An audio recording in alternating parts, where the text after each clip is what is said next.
we already know what our quarter note is. We know what our eighth note is. Now guess what? We are going to cut these 8 pieces of cookie in half. I'm not going to do that because it's just going to be too much of a mess. It is going to take 16 pieces of the cookie to make a whole cookie. Now it's taking 16 notes to make a whole bar. So, and you can cut those in half and it'll take 32. Then cut those in half, it'll take 64, and so on and so forth. And now we have the advent of the 16th rest, which is the number 7, but they've added it. They've added an extra flag on the 7 to let you know this is 16th, because in the 16th, to let you know that these are 16th notes, they've put a line through the grouping of them. It's easier to read quarter notes singular like this and eighth notes connected either like this or like this. Now 16th notes, because there's so many of them, it's easier to read them grouped in 4s. Okay, and we can also have them, a single 16th note is going to look like this. Boom. Boom. That's a single 16th note. And if a single 16th note and a single quarter note, they both sound the same.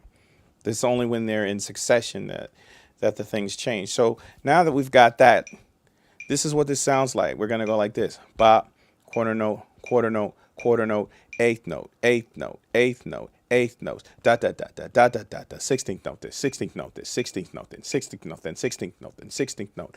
That's how it works. So it's boom, boom. And you've heard this song, don't.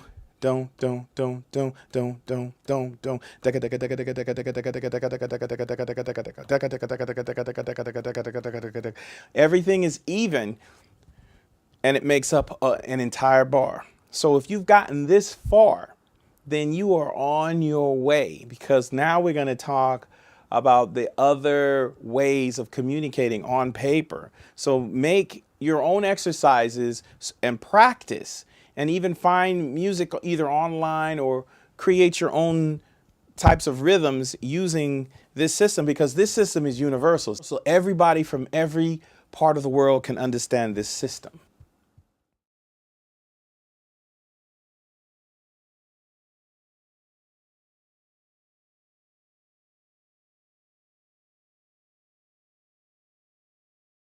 We're going to turn on our metronome. And we're gonna hold our sticks like this. You basically take your hand, take the stick, put it in here, have a little bit of it hanging out, wrap your 2 fingers around the stick like this, and the rest of the fingers. So when you hit, you play up and down. Hold on. You're using more of your finger. You're using part of your wrist, but mainly your finger. So what you want to do is you want to let the stick open, but you're holding it in your pivot. And then you want to close your fingers down. And when you close them down, you're using your wrist along with closing it to hit down. So you see my fingers. I wish you could see my fingers. So see my fingers? They're pivoting. The pivot point is here, and I'm controlling it with my fingers.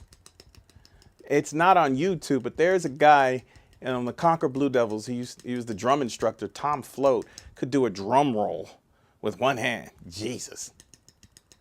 So this, if you see my fingers, that's what's making the sound. So you basically look like you're not even playing. Your hands and your wrist are barely moving. And so that's with both hands. So that's with both hands. So you want your pivoting like that. So why am I explaining this to you? I don't want to play drums, but it doesn't matter. It's just a good practice. You never know. You might have to play drums. I asked that Van Halen brothers. One played guitar, the other one played drums, and then they switch, and then the rest is history. So there you go. So now we're going to work on our metronome, and we're going to play quarter notes. 1, 2, and we're just going to alternate hands. And now we're going to play eighth notes. And now we're going to play 16th notes.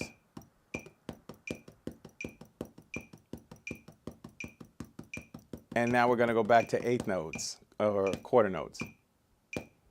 This is your exercise. There you go. Eighth notes. Now ask me what I'm playing now.